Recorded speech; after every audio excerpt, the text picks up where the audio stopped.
Berda, Sud Radio, on vit pas dans la même France.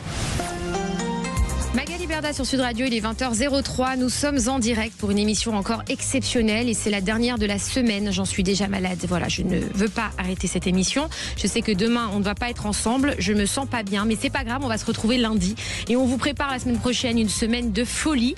Mais avant tout, une émission de folie ce soir.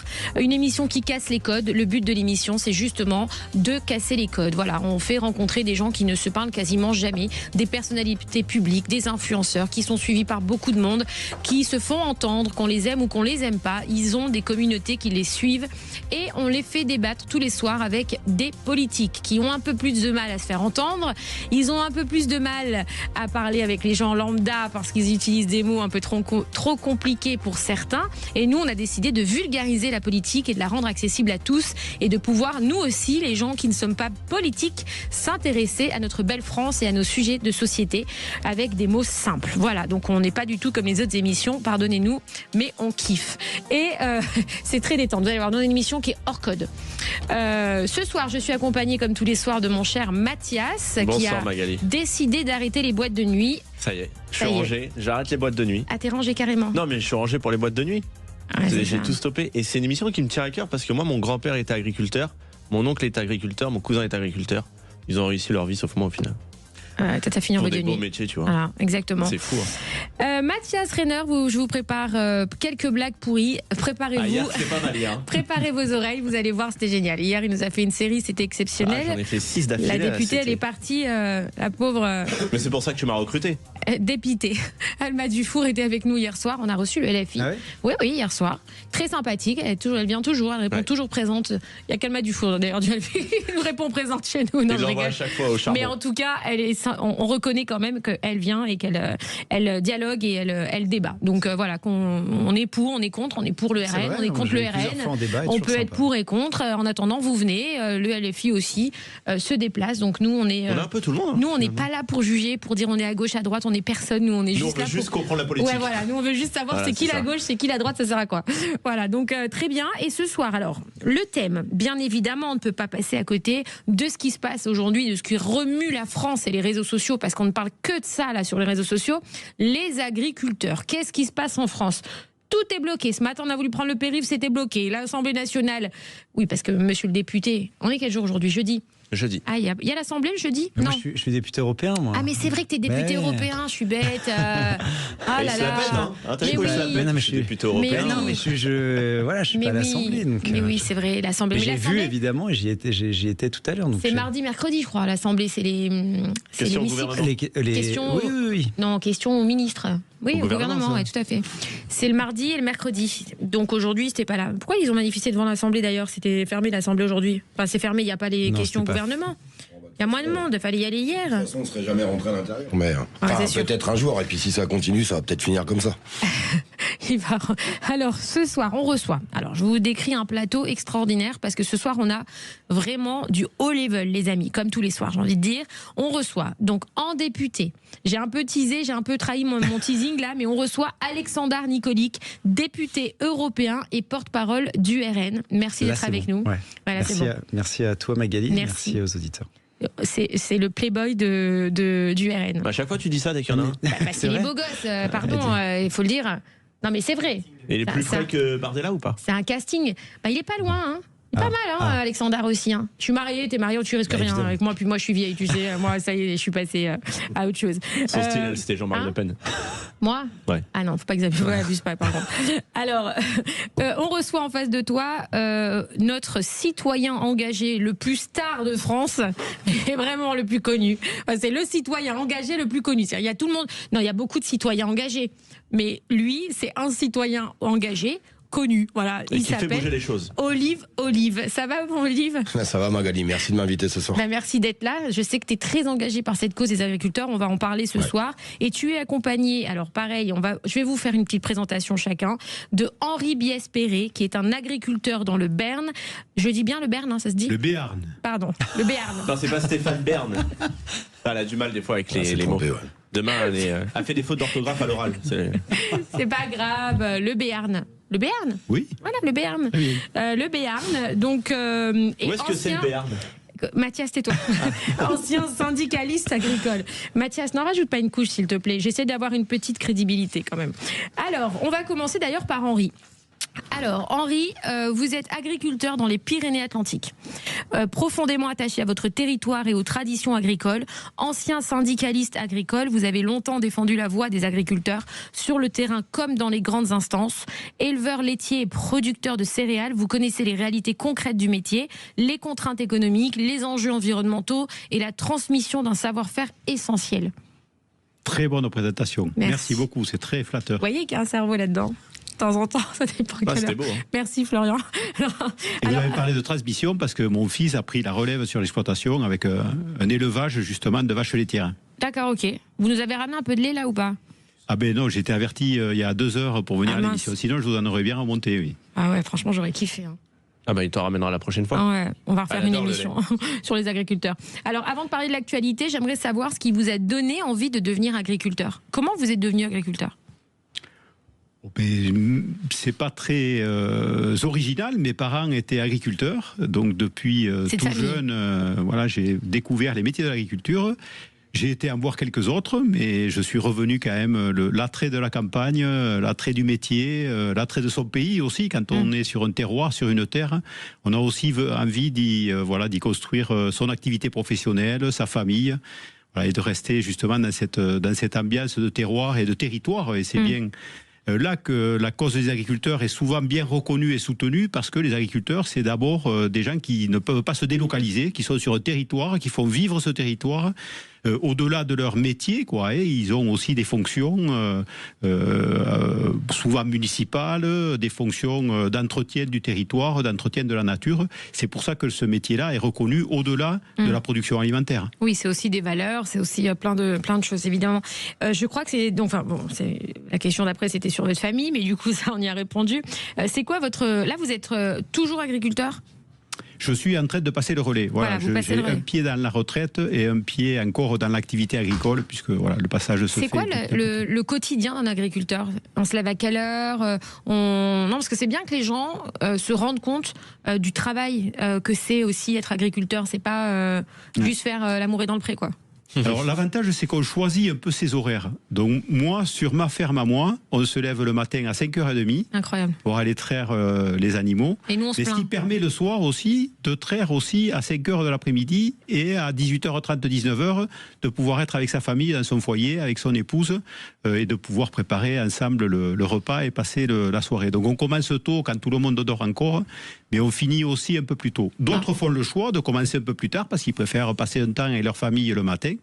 Et du coup de terminer aussi un peu plus tard le soir, et donc là de revenir... Mais vous commencez quand même à 5h30 du matin, vous terminez à 18h30, 19h, c'est ça ? C'est ça. C'est ça, finir plus tôt. Pour vous, c'est ça, finir plus tôt ? Hiver, quand il n'y a pas de travaux dans les champs, autrement quand il y a des travaux dans les champs, c'est la période des semis. Mais bien souvent, quand on a fini de traire à 18h30, on reprend le tracteur pour aller, tant qu'il fait jour, et quelquefois un peu avec la nuit, aller finir de semer les productions céréalières. Et il y a les vélages aussi. Des fois, vous êtes d'astreinte. Vu que vous avez des vaches laitières. Oui. Ah ben bien sûr. C'est-à-dire qu'en pleine nuit, des fois, ils peuvent se lever. On est au rythme des animaux, donc effectivement, quand il y a des naissances à venir, on est un peu plus soucieux. Voilà, on y retourne quelquefois le soir après manger avec la nuit, allumer la lumière, voir si tout se passe bien. Et vous n'avez Après, jamais ceci dit, on est quand même, il faut dire la vérité, de plus en plus accompagné par des outils d'intelligence artificielle. On a maintenant aussi du monitoring, donc on peut sur nos smartphones repérer une vache qui est en train, par exemple, de mettre bas. C'est robotisé. Du coup, d'y descendre tous les jours pendant une semaine, 10 jours quelquefois, le temps qu'elle fasse. Bon, on y va juste quand on voit que... Vous êtes passé à la robotisation justement, vous avez robotisé l'exploitation ou non ? Pas pour la traite. La traite, c'est moitié robotisé, c'est une salle de traite. Oui. Effectivement, mais on branche encore nous-mêmes les manchons et voilà.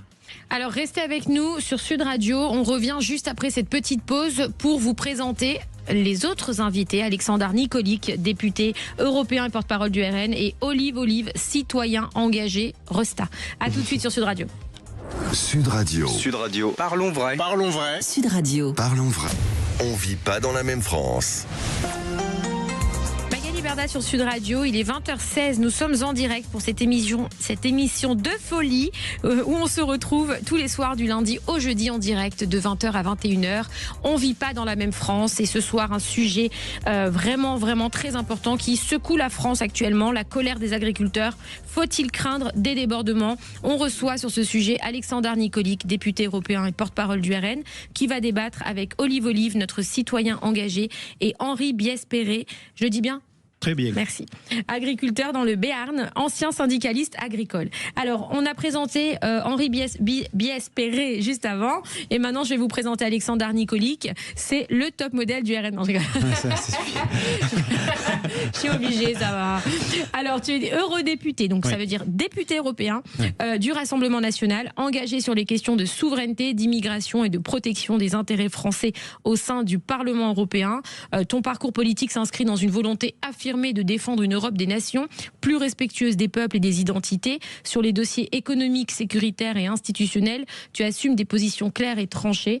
Je crois que tu t'es lancé extrêmement jeune, toi, en politique. Hein. Non. Non, ok. Non. Super, c'est génial. Cette question n'était même pas sur mes fiches, c'est moi qui l'ai sortie toute seule. Non, justement, j'étais commerçant et je me suis engagé au RN, j'avais 27 ans. Mais, c'est jeune quand même. C'est jeune, mais, non, mais aujourd'hui, il y en a plein qui sont en politique. J'ai 33. Non. mais... Ah si. Enchanté Mathias, tu me connais pas? T'as 33 ans, toi? J'ai 33 ans, l'âge du Christ, amen. T'es sérieux? Ah oui. Mais tu fais 1992, ouais, je sais, je fais plus jeune. Mais sur ma vie, j'ai l'impression que t'as 22 ans. Ah ouais, je sais. On me dit tout le temps que je fais plus jeune. T'as 33 ans. Bah oui, mais il est temps de te marier, on a une émission à faire. Mais c'est en cours, là. Je suis choquée. Bah tu vois, il y en a 33 ans, ils sont encore en boîte de nuit tous les soirs, etc. Bah allez, arrête. Bon, Alexandar. Mais je l'ai vu en boîte, Alexandar. Ah bon? Quel âge tu as, Alexandar? Non, moi je suis plus vieux, j'ai 39 ans, moi. Ah bon? Mais il fait jeune lui aussi. Mais vous êtes chelous tous les deux. Moi j'ai quel âge? Je comprends pas. Ben, moi j'ai 24 ans. Alors du coup, avant de rentrer dans le débat du soir, je voulais faire un point avec toi sur la situation politique en France. On a l'impression qu'il y a une vraie instabilité politique. Enfin, je pense que c'est pas qu'une impression. Est-ce que il faut s'inquiéter ou pas? Et les Français s'inquiètent à juste titre quand on fait point par point, si on regarde l'insécurité, le nombre de coups et blessures volontaires, le nombre de meurtres aujourd'hui dans notre pays qui est à 3 meurtres par jour par exemple, le nombre de violences sexuelles, quand on regarde le pouvoir d'achat des gens, quand on regarde le déficit commercial, quand on regarde le déficit public, quand on regarde la dette, évidemment que tous ces critères ils sont très inquiétants. Non mais évidemment, mais on fait de la politique parce que justement on veut changer les choses et faire en sorte en se disant toujours que l'avenir sera meilleur. Et donc, oui, aujourd'hui, il y a un fort mécontentement parce que les gens, et d'ailleurs, on est un des pays qui est le plus pessimiste, où les gens se disent l'avenir sera moins bien. Mais parce que les politiques les ont conduits justement à vivre moins bien qu'avant, très souvent. Et donc, face à ça, il faut trouver des solutions. Et l'agriculture, ça fait partie des domaines où évidemment qu'il faut trouver des solutions. Quand on passe en 25 ans de 2e pays exportateur à 7e, c'est qu'on peut se dire qu'il y a eu un moment un problème. Quand les agriculteurs sont autant en grande difficulté, que leurs revenus mensuels baissent, comme c'est le cas, et qu'ils ont de moins en moins de pouvoir d'achat, eh bien c'est que et qu'ils voyaient leurs parents arriver à vivre, leurs grands-parents. C'était intéressant ce que vous disiez sur parfois 3-4 générations. Et moi j'avais parlé avec un agriculteur justement laitier en Mayenne qui me disait moi je ne veux pas que mon fils reprenne parce que je sais que c'est trop dur. Ça fait mal au cœur. Les agriculteurs, c'est ceux qui ont dessiné la France, c'est ceux qui nous nourrissent. Mais quand on est dans un avion et qu'on regarde, c'est eux qui ont fait les paysages, qui ont construit ce pays. Et s'il doit y avoir un domaine qui doit être une exception, c'est évidemment l'agriculture. Et on a vraiment le sentiment d'avoir des politiques aujourd'hui, malheureusement, qui trop souvent ont comme vision politique de leur mettre des bâtons dans les roues, que ce soit sur les normes, que ce soit sur les taxes, que ce soit sur la mise en concurrence. Et donc on comprend évidemment leur ras-le-bol, parce qu'on voit dans d'autres endroits une volonté justement de les rendre plus puissants. Et aujourd'hui, on a des instances qui les pénalisent plus que leur offrent des différentes opportunités. Alors, Olive, toi, tu es un citoyen engagé. Tu es devenu une figure incontournable des réseaux sociaux. Ancien gilet jaune, connu pour tes positions anti-pass sanitaire et tes critiques envers Emmanuel Macron. Tu revendiques une parole libre, quitte à diviser.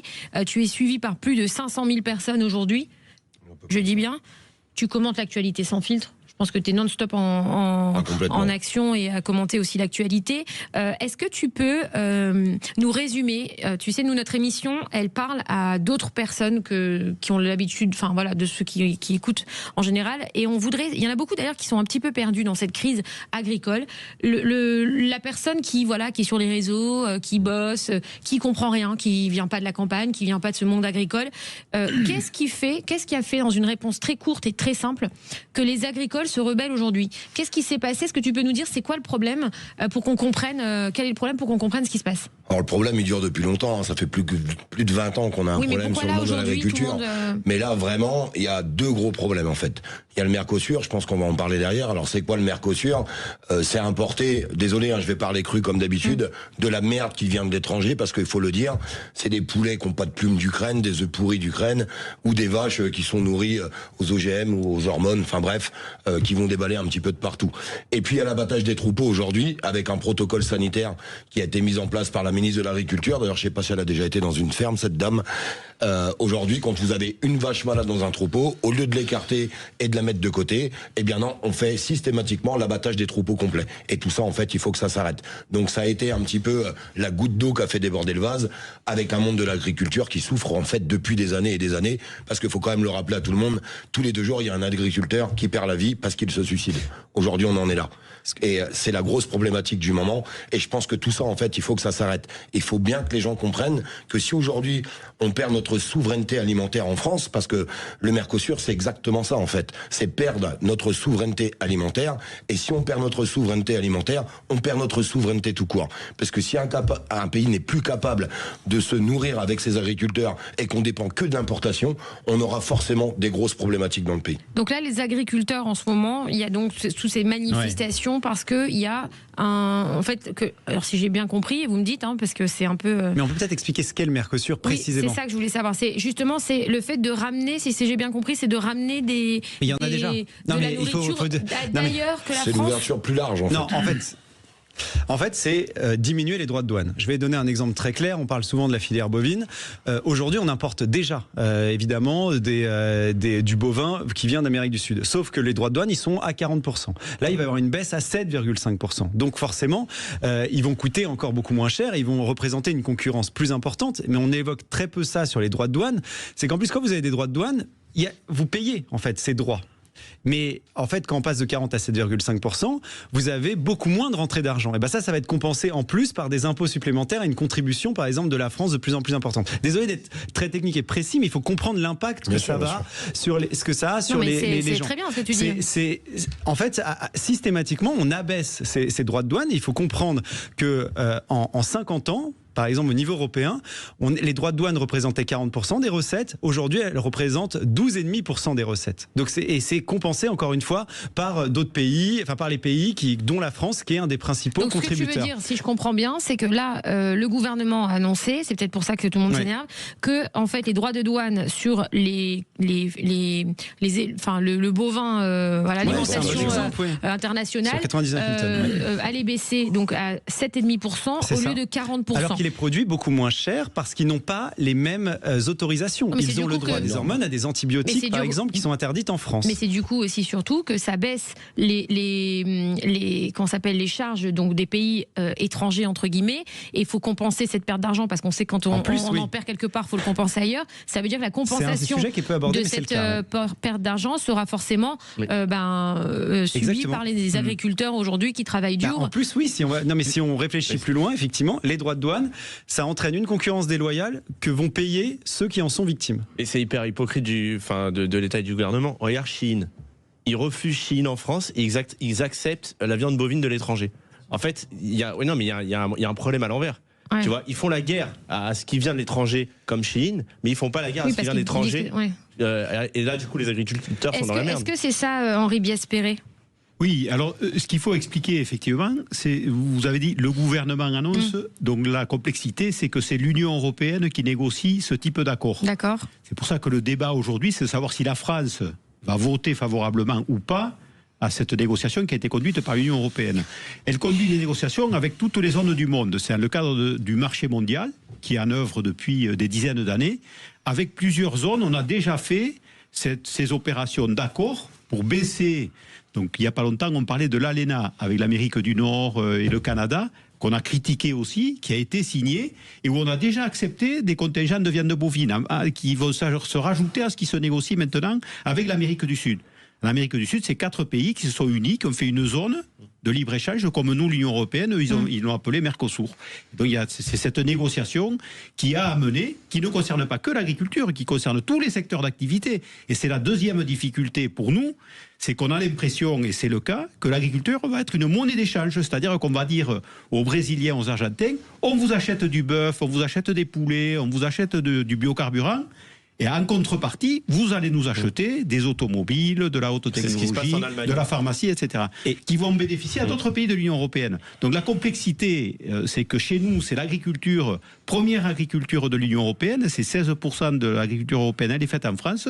Donc on est les premiers touchés. Les autres pays sont favorables à la signature de l'accord.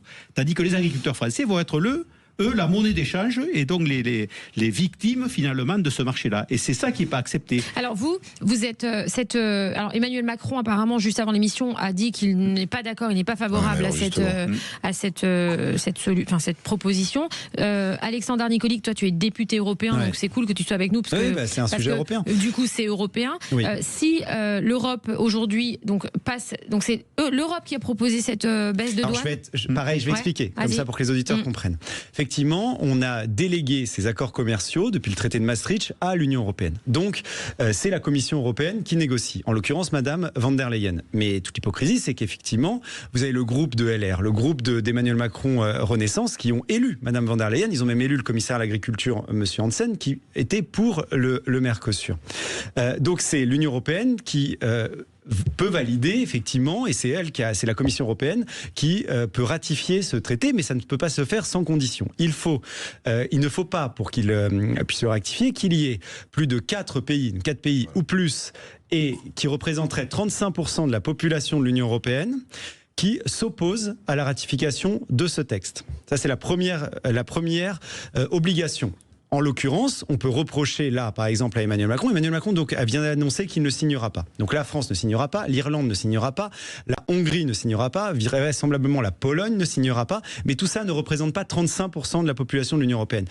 Emmanuel Macron, qui a changé plusieurs fois d'avis, il faut quand même le rappeler sur le Mercosur, il était d'abord favorable, il est devenu contre en 2019 pour protéger la forêt amazonienne, pas les agriculteurs français, mais parce qu'il disait que ça va entraîner de l'abattage d'arbres, et il s'opposait à Bolsonaro, le président brésilien. Il est redevenu pour avec Lula, et d'un seul coup, quand il y a eu les manifs d'agriculteurs, il est redevenu contre. Mais pourquoi ? Parce qu'il a compris qu'en fait, même s'il votait contre, ça passerait quand même. Et il n'est pas allé, par exemple, voir tous les autres pays européens pour essayer de leur dire ce n'est pas dans votre intérêt aussi, mobilisons-nous, on va représenter 35% de la population et on va pouvoir s'y opposer. Et il y a une deuxième chose qu'il faut dire, c'est qu'ensuite ça doit être ratifié par le Parlement européen. Même je vais voter contre, en l'occurrence, on va voter au Parlement européen, mais en réalité, les alliés à la fois d'Emmanuel Macron, au Parlement européen, mais de LR, du PPE, en fait, ils vont constituer une majorité qui va ratifier ce texte. Donc aujourd'hui, on sait que malgré la position d'Emmanuel Macron, qui est surtout une posture,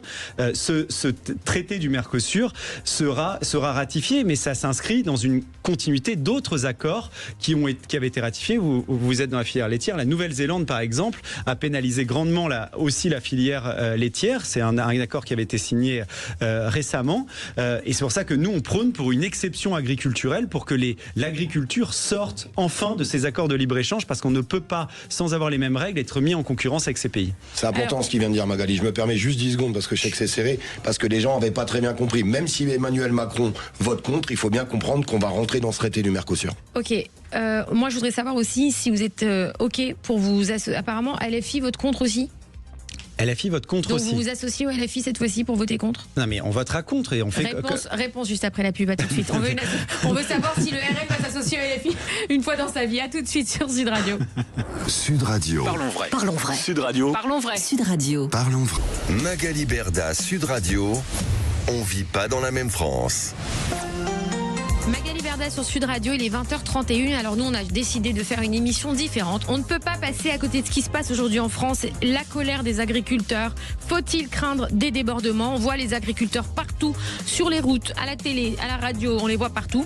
Mais en vrai, pour la plupart d'entre nous, on comprend pas trop ce qui se passe. On n'arrive pas trop, on voit des gens se disputer sur les plateaux télé, mais on sait pas trop pourquoi ils se disputent. Qu'est-ce qui se passe chez les agriculteurs? Donc on a décidé de faire une émission un peu différente pour essayer de vous faire comprendre un petit peu mieux la situation et pourquoi aujourd'hui c'est important de soutenir nos agriculteurs. Est-ce que aussi la colère des agriculteurs lance beaucoup de débordements aussi? Est-ce qu'il faut avoir peur de ces débordements? On l'a vu ce matin ce qui s'est passé à l'Assemblée nationale avec Yael Braun-Pivet. Alors, la pauvre, elle n'arrivait même plus à rentrer dans l'Assemblée nationale. Donc est-ce que... Bon, oui, mais bon, c'est un humain, c'est une femme. Oh non, mais on va pas la plaindre. C'est pas prêt un parpaing non plus. On n'était pas loin. Elle avait 14 gardes du corps autour d'elle, la pauvre. Elle n'arrivait même plus à marcher. Mais bon, après, je rentre pas dans le pourquoi du comment. Là, je parle de l'humain simple. Maintenant, la question, Alexandre Nicolic, qui nous a bien expliqué avec Olive et Henri Biespéré ce qui se passait. Je pense qu'on commence à comprendre pas mal de choses. En tout cas, moi, je comprends plus de choses. Ma question, c'est que du coup, on est d'accord que tous les partis politiques, pour sauver nos agriculteurs français, pour les aider à passer ce danger pour eux, puisque du coup ils vont être en concurrence dramatique avec les autres pays, c'est ça, Alexandra? Oui, une concurrence déloyale, oui. Concurrence déloyale pour les aider, donc il faut être derrière eux. Est-ce que c'est un des sujets, c'est pas le seul problème. Oui.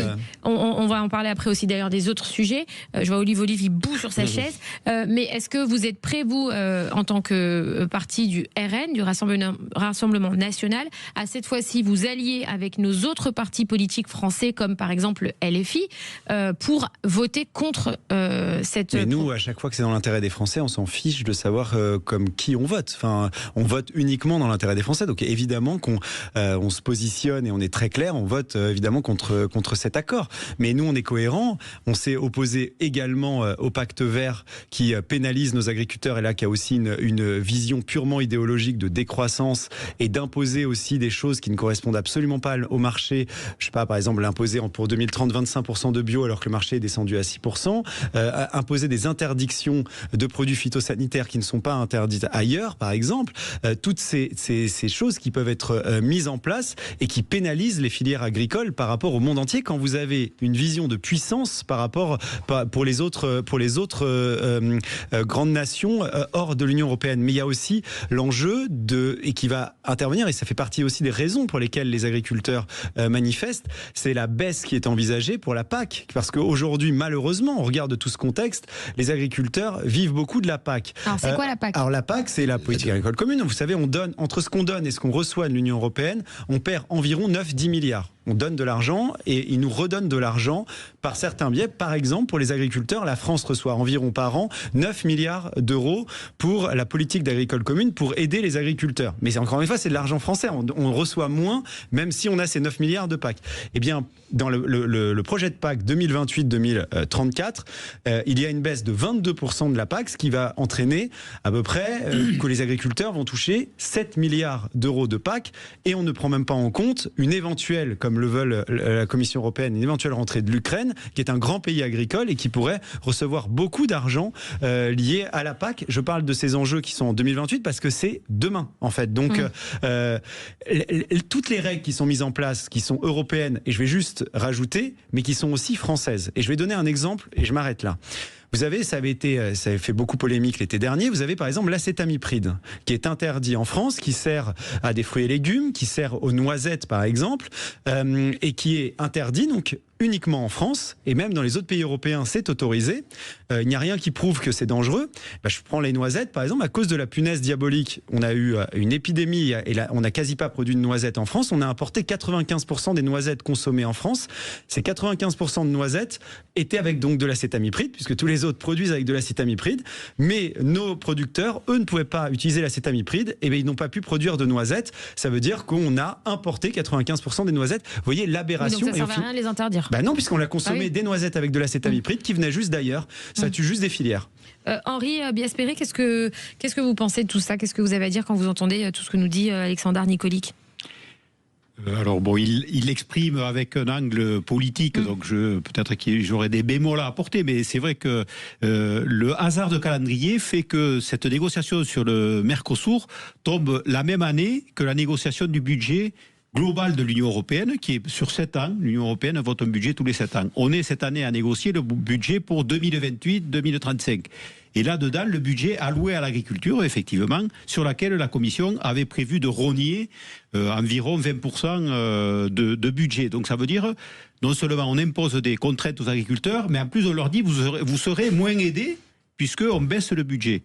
Et donc, ça vient rajouter à la colère des agriculteurs et à la crise de l'agriculture de dire non seulement vous nous imposez des produits qui arrivent de l'extérieur, vous nous demandez quand même de rester agriculteurs, mais en nous serrant la vis, en nous serrant les moyens financiers. Donc ça peut pas être du tout accepté. Et ça rajoute une colère supplémentaire dans les demandes faites par les agriculteurs. C'est aussi de revenir à un niveau budgétaire qui permet d'accompagner l'ensemble de l'agriculture sur l'ensemble de l'Union européenne pour les 7 ans qui viennent. Donc là, il ne faut pas se louper. Parce qu'après, c'est pendant 7 ans qu'on aura un régime sec. Olive, qu'est-ce qui s'est passé ce matin devant l'Assemblée nationale ? Ah bah, alors c'est pas que devant l'Assemblée nationale. Les agriculteurs, ils ont réussi un gros coup de force. Ils ont réussi à rentrer dans la capitale avec les tracteurs. Ils ont commencé par l'Arc de Triomphe et ils ont fini devant l'Assemblée nationale, puisque c'est quand même à l'intérieur qu'il faut quand même secouer un petit peu nos députés en ce moment pour qu'ils réagissent. Parce que moi, j'ai l'impression sincèrement qu'ils dorment. Total. Alors je sais bien que c'était les vacances, mais il est temps de se réveiller et de reprendre le travail. Parce que là, aujourd'hui, il n'y a rien qui est posé sur la table pour les agriculteurs. Il n'y a rien qui avance du tout. Donc, ce qui a été fait a été totalement magnifique, puisque c'était interdiction de rentrer dans Paris avec des moyens énormes qui avaient été mis en place. On a réussi à feinter un petit peu. On avait fait l'appel pour le 6 à rentrer sur Paris. C'est l'appel qu'on avait fait sur les réseaux sociaux. Je suis en étroite collaboration avec l'ACR et on a fait un énorme boulot. D'ailleurs, je tiens à les saluer aujourd'hui. C'est qui l'ACR ? L'ACR, c'est un syndicat aujourd'hui. Et je vais parler encore avec mes mots à moi qui portent ses couilles aujourd'hui. Mais qui portent vraiment ses couilles jusqu'au bout. Et franchement, je les remercie. Ça fait 15 jours que je suis avec eux. Je peux vous assurer qu'ils prennent beaucoup de risques. Ils ont fait Noël dehors. Ils ont fait Nouvel An dehors. Ils arrêtent pas. Ils lâchent rien du tout. Et c'est grâce à eux qu'on a vu toutes les images qu'on voit aujourd'hui. Faut quand même le rappeler, hein. Parce que les grands absents de tout ça, c'est le plus grand syndicat. C'est la FNSEA qui n'agit pas sur le terrain, qu'on ne voit pas. Ils ne sont pas là. Ils sont aux abonnés absents. Il n'est pas d'accord.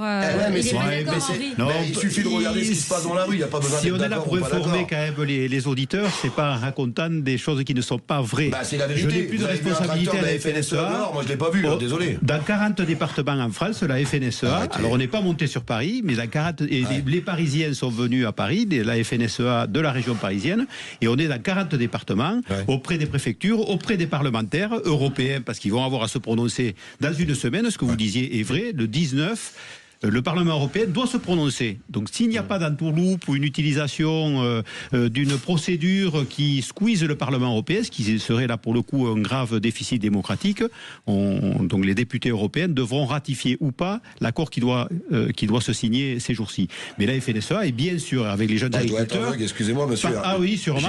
Mais c'est vrai que les médias. Par contre, je partage ce que vous dites. Qu'il y a un super coup qui a été réussi par la coordination rurale, par la CR, qui a réussi à mener des tracteurs dans Paris malgré l'interdiction. C'est beaucoup médiatique et les médias ne s'y sont pas trompés puisqu'ils ont mis toutes les caméras justement sur ce syndicat-là. Alors que le travail il se fait par l'ensemble des syndicats. Je crois que là-dessus, comme quand vous citiez tout à l'heure les partis politiques qui doivent s'entendre, à l'unanimité en France sur les deux assemblées, Sénat, Assemblée nationale, tous les partis politiques ont voté contre la signature de l'accord Mercosur. Ouais, mais bon. Et les syndicats agricoles sont tous sur ce côté-là, avec des moyens différents et peut-être des sorties de crise différentes et des propositions différentes, mais sont tous unis pour dire pas de Mercosur, budget de la PAC au bon niveau et accompagnement des agriculteurs.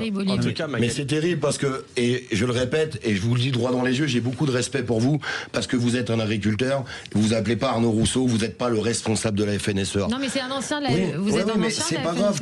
J'assume ce que dit Arnaud Rousseau. Mais je défends aussi les syndiqués de la FNSEA parce que malheureusement ils sont tributaires de leur grand patron qui est Arnaud Rousseau, qui est le grand pote d'Emmanuel Macron. C'est plus un secret. Ça fait un mois, monsieur, avec tout le respect que je vous dois, ça fait un mois que je suis sur le terrain. Je peux vous assurer et je vous regarde droit dans les yeux, j'ai pas vu un seul tracteur de la FNSEA, et vous le savez très bien. Dites-le aux auditeurs. Ne me faites pas passer pour ce que je ne suis pas. Je ne suis pas un menteur. Je vous assure que s'ils avaient été mobilisés, je l'aurais dit. Il y a la CR en grande partie, la Confédération paysanne aussi qui s'est alliée à la CR, mais la FNSEA n'est pas dans le terrain. Si vous n'avez suivi que les cortèges de la coordination rurale, forcément vous n'avez pas eu la FNSEA. Ce que vous faites, je vous ai laissé finir. Si la FNSEA avait fait le coup de force avec la CR et avec les autres syndicats aujourd'hui dans la rue, je pense sincèrement qu'il y aurait beaucoup plus de poids. Ils sont à bout de force, ils sont à bout d'énergie, ils ont pris tous les risques. Au moment où on se parle, il y a des gens de la CR qui sont en garde à vue. Au moment où on se parle, il y a des tracteurs qui sont bloqués, qui risquent d'être saisis. Il faut savoir que si on saisit un tracteur d'un agriculteur, on lui enlève sa vie. Alors on est déjà en train de bousiller les exploitations et maintenant on voudrait prendre leur matériel. Je suis désolé, c'est dommage, en tout cas moi je vous le dis, c'est dommage que pour une fois, tous les syndicats agricoles ne se sont pas mis d'accord pour tous sortir dans la rue, parce que c'est maintenant qu'il faut le faire. Alexander, Mathias. Ouais, en gros, Olive, il vient de contredire Alexander, parce qu'Alexander, il dit qu'il n'y avait plus de noisettes en France, il dit qu'il y a des couilles en France encore. C'était zéro. C'était la blague 1-0 de Mathias. Alexander. Non, mais ce que je voulais dire, c'est que on a évoqué effectivement, j'ai évoqué tout à l'heure, à la fois le Conseil européen et le vote au Parlement européen. C'est les deux encore chances qui restent. Mais il faut être lucide. Aujourd'hui, malheureusement, au regard des rapports de force, le Mercosur sera ratifié et on peut avoir la position juste de posture comme on l'a aujourd'hui. Ça ne changera rien tant qu'on n'aura pas cette volonté justement de se faire respecter au sein de l'Union européenne. Parce que si demain, la France qui a décidé d'augmenter de 5 milliards sa contribution à l'Union européenne dit mais stop en fait, on va arrêter, fermer le robinet. Sans nous, il n'y a plus d'Union européenne. Madame von der Leyen, vous vous moquez de nous. Ce n'est absolument pas dans nos intérêts. Vous faites ça pour vendre des voitures allemandes. Pour une raison d'ailleurs qui dépend aussi de l'Union européenne, c'est-à-dire que comme on veut passer au tout électrique, ils veulent continuer à vendre des voitures thermiques et se trouver un nouveau marché en Amérique du Sud. Le sujet, il est là aussi et c'est pour ça qu'ils veulent signer cet accord sur le Mercosur. Si on ne met pas la pression comme ça, eh bien évidemment qu'ils ne feront rien. Ils jouent contre nous.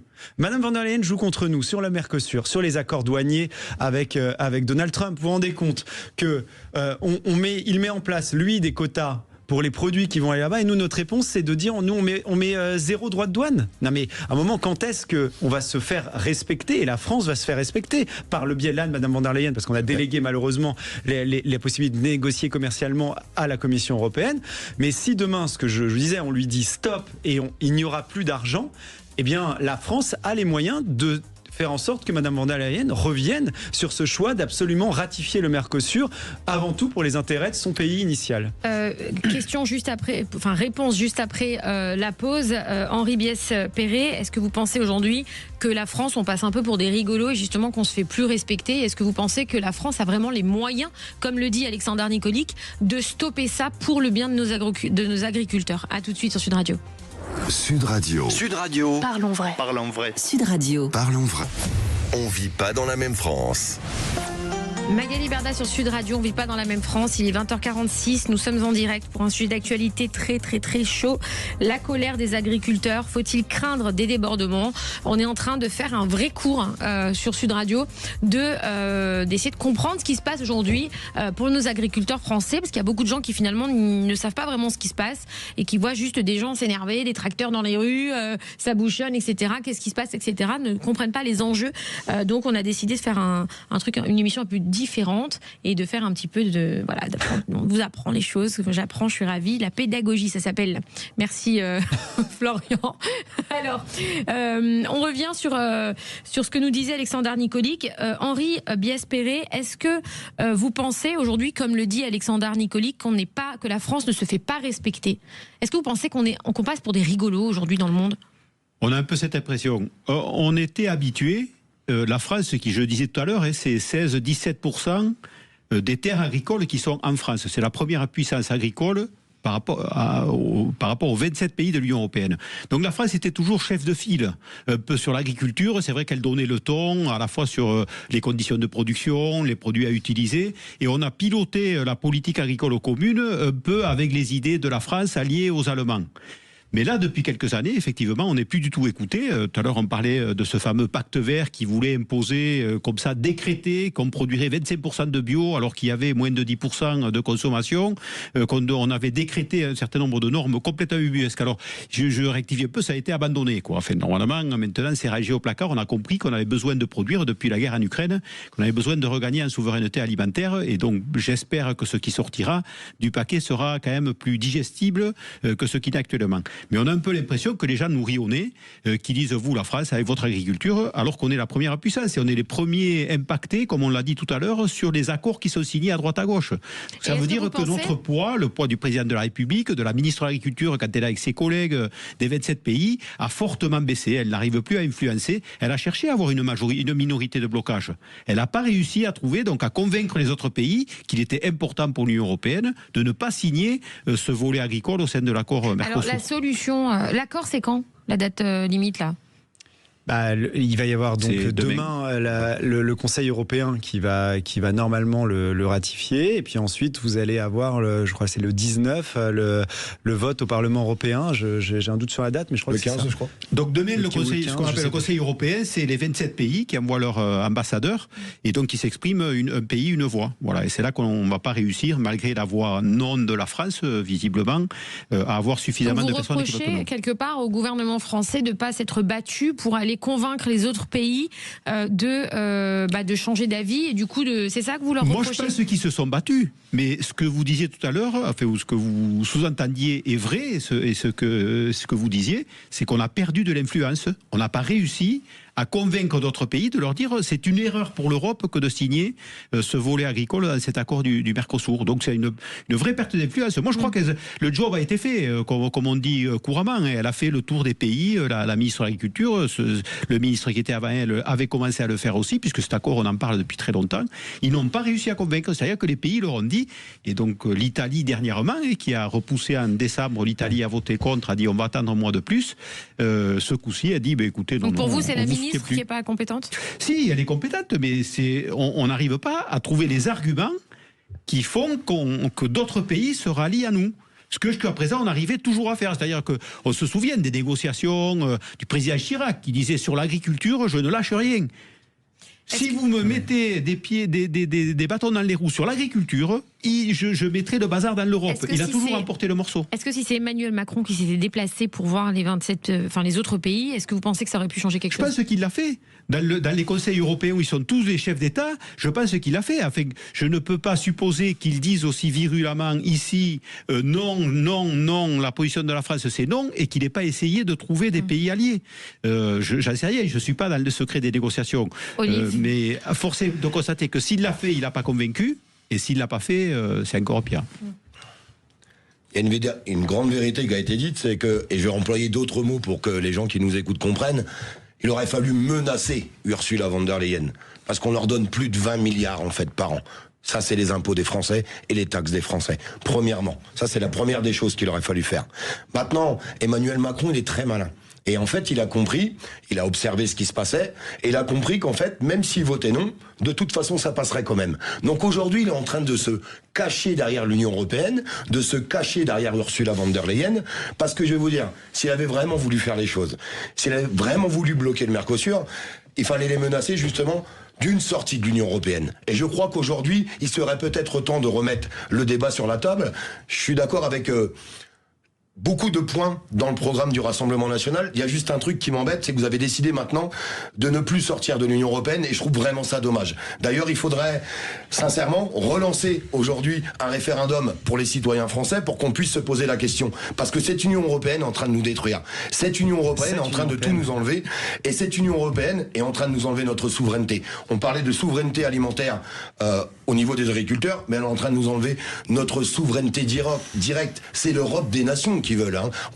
On a bien compris ce qu'ils voulaient. Donc je pense que c'est une question qu'il faut remettre sur la table. Et maintenant, faire croire qu'Emmanuel Macron, aujourd'hui, est contre le Mercosur, c'est un grossier mensonge. Non mais, Alexandre. Juste dire qu'on va moins contribuer et arrêter au moins d'augmenter, parce que vous le disiez, on ne se fait pas respecter. Notre réponse, c'est de dire, on va quand même vous donner plus d'argent. Mais qui fait ça, en fait? Je veux dire, dans un rapport de force, c'est absolument ridicule. Mais Après, l'Union européenne, elle doit nous apporter sur certaines choses, sur l'espace, sur les enjeux de l'IA. S'il y avait cette volonté de puissance, vous savez, l'Inde a un projet, le plan de l'Inde 2047, la Chine c'est un plan 2049. On voit les positions aujourd'hui de Donald Trump, cette volonté de puissance pour les États-Unis. Nous, qu'est-ce qu'on fait? On fait la directive CS3D, on fait ETS pour freiner l'industrie et rajouter des normes et des taxes carbone, par exemple, qui vont pénaliser notre industrie. On produit à l'autre bout du monde, ce qui entraîne que 51% des émissions de gaz à effet de serre sont dues aux importations. C'est-à-dire qu'en plus, en produisant, en polluant plus. Vous voyez l'absurdité du truc. C'est-à-dire que l'Union européenne n'a pas une volonté de puissance. Aujourd'hui, cette Union européenne, comme vous l'appelez, elle a une volonté d'être dans des postures idéologiques qui tuent notre industrie, qui tuent notre agriculture et qui tuent même notre image de puissance à l'international. On n'existe plus face à des grands blocs qui aujourd'hui ne comprennent que les rapports de force. Nous, on est dans la posture, les mots, et ce qu'on vit sur le Mercosur ou sur la baisse de la PAC, parce que Genvar s'est aussi positionné là-dessus, ce n'est que ça. Ce ne sont que des mots, mais qu'est-ce qu'il y a derrière ? Bien, il va falloir réagir, il va falloir faire en sorte que cette Union européenne n'a pas comme image des agriculteurs d'être d'affreux pollueurs. Les agriculteurs ne sont pas des criminels, comme les industriels ne sont pas des criminels. Ce sont des gens qui sont là et qui nous nourrissent depuis des centaines d'années. C'est un métier, un des plus nobles justement, de pouvoir nourrir sa population. Et les idéologues aujourd'hui qui sont au sein de l'Union européenne sont des gens dangereux parce qu'ils vont tuer aujourd'hui l'agriculture. Alors, juste en 10 secondes chacun, quelle serait, mais vraiment 10 secondes chacun, quelle serait la solution aujourd'hui, tout de suite, à mettre en place pour que ça change, pour bouger? Est-ce qu'il y a une solution olive-olive? Au niveau de l'agriculture? Oui, pour changer la donne, là, est-ce qu'on peut faire quelque chose, oui ou non? En 10 secondes. Moi, je vais vous dire très honnêtement, je vais répéter ce que je viens de vous dire. Je pense qu'aujourd'hui, il va falloir se diriger vers le Frexit, parce que si je pose la question à chacun qui est autour de la table pour pouvoir bloquer le Mercosur, personne ne pourra me sortir une solution parce qu'il n'y en a pas. Donc Frexit, Henri Bies-Perret. Là, on est en train de jeter le bébé avec l'eau du bain, comme on dit couramment. L'Europe, l'Union européenne, les pays de l'Union européenne, c'est encore à la moitié des débouchés pour l'agriculture française, pour la plupart des secteurs de l'agriculture française. Donc on ne peut pas non plus dire qu'on va se couper de l'Union européenne. On ne le dira jamais, nous, en tant qu'agriculteurs. Je parle pour le secteur agricole. Quelle est votre solution ? La solution, elle doit se travailler et se construire dans le temps, de redonner des perspectives à l'agriculture française. On n'a pas le temps. Ah non, mais pas pour le Mercosur, là. Okay. Le Mercosur, on verra bien si le Parlement doit se saisir et qu'il vote contre, qu'il fait appel à la Cour de justice européenne, ça peut retarder et donner l'occasion de négocier peut-être autre chose. Mais... Alexandre Nicolic, en 10 secondes, une solution. Arrêter de rajouter toujours plus de taxes, toujours plus de normes, d'avoir des postures idéologiques qui tuent notre agriculture tout en les mettant en concurrence avec des gens qui n'ont pas ces règles-là, et faire en sorte qu'on soit autosuffisant. Et ça doit être un sujet essentiel, parce qu'aujourd'hui, même sur la filière poulet, sur plein de filières, si demain le monde se referme comme pendant la Covid, on ne peut plus nourrir les Français sur certaines filières. Alors, les questions Flash & Cash, c'est tout de suite sur Sud Radio. Les questions Flash & Cash. Alors, questions Flash & Cash, c'est des questions rapides, simples et efficaces. On vous pose une question chacun, vous répondez simple et efficace. On n'a pas le temps, il nous reste 1 minute 30. Même pas. Alors, Alexandre Nicolic, Donald Trump évoque l'achat du Groenland. Est-ce une provocation gros-texte ou le symbole assumé d'un impérialisme américain décomplexé ? Il assume un impérialisme décomplexé, évidemment, face à aujourd'hui une Europe qui n'a que des mots pour répondre. Voilà, tout simplement. Et demain, ça sera peut-être la Guyane, parce que la Guyane a aussi énormément de ressources, qui est un territoire français. Et ça me fait peur, parce que si on suit la doctrine Monroe, il y a la Guyane et il y a le Groenland. Henri Bies-Perret, les organisateurs du Salon de l'Agriculture ont décidé de ne pas faire participer de vaches au salon, alors que le virus de la dermatose nodulaire contagieuse rôde encore. Bonne ou mauvaise décision ? Bonne décision. Les éleveurs ne veulent pas prendre de risques à mettre les animaux qui arrivent de toute la France pour être contaminés. Olive, avez-vous l'impression que les politiques en France ont encore une marge de manœuvre ? Très honnêtement, je pense qu'elle est vraiment en train de se réduire et il est temps de changer les choses. En tout cas, avec le gouvernement en place, et je terminerai là-dessus parce que je sais qu'on n'a que 2 secondes. Si j'avais qu'un seul mot à dire, parce qu'il y a beaucoup de Français qui demandent mais c'est quoi la solution ? Il serait peut-être temps de demander la destitution d'Emmanuel Macron, et c'est pour ça que je vous regarde droit dans les yeux, parce que j'aimerais bien que le Rassemblement national aujourd'hui prenne ses responsabilités et en exerçant une procédure de destitution contre Emmanuel Macron qui n'a pas encore été faite. Il y a l'article 68, ça serait bien de le poser sur la table. Il faut sortir les noisettes. patriote, Alexandre Darson. Ça peut pas passer constitutionnellement. Nous, ce qu'on a demandé, effectivement, c'est qu'il démissionne, et on a demandé, et il faut être sérieux, on a demandé la démission d'Emmanuel Macron, et on posera, et là je fais une annonce ce soir, on déposera non seulement une motion de censure justement contre ce gouvernement par rapport au Mercosur, si le Mercosur est validé parce que le gouvernement n'aura pas trouvé des solutions suffisantes pour empêcher le Mercosur, et on déposera une motion de censure au Parlement européen justement pour voir qui va soutenir ou non encore Madame von der Leyen, et on y verra plus clair et les différents partis devront assumer. Eh bien, il était temps, c'est une bonne nouvelle. Merci pour cette annonce faite chez nous sur Sud Radio, pour ce scoop. On vit pas dans la même France. Merci à vous tous. Merci pour cette soirée. Merci Alexandre Nicolic, député européen et porte-parole du RN. Merci Olive, citoyen engagé. Merci Henri Biespéré, agriculteur dans le Béarn, ancien syndicaliste agricole. Je vous dis à lundi en ce qui me concerne sur Sud Radio, et tout de suite vous retrouvez les clés d'une vie avec Jacques Pessis et son invité, le chanteur accordéoniste Christian Olivier. À lundi sur Sud Radio, je vous souhaite un bon week-end. Magali Berda, Sud Radio, 20h, 21h. On vit pas dans la même France.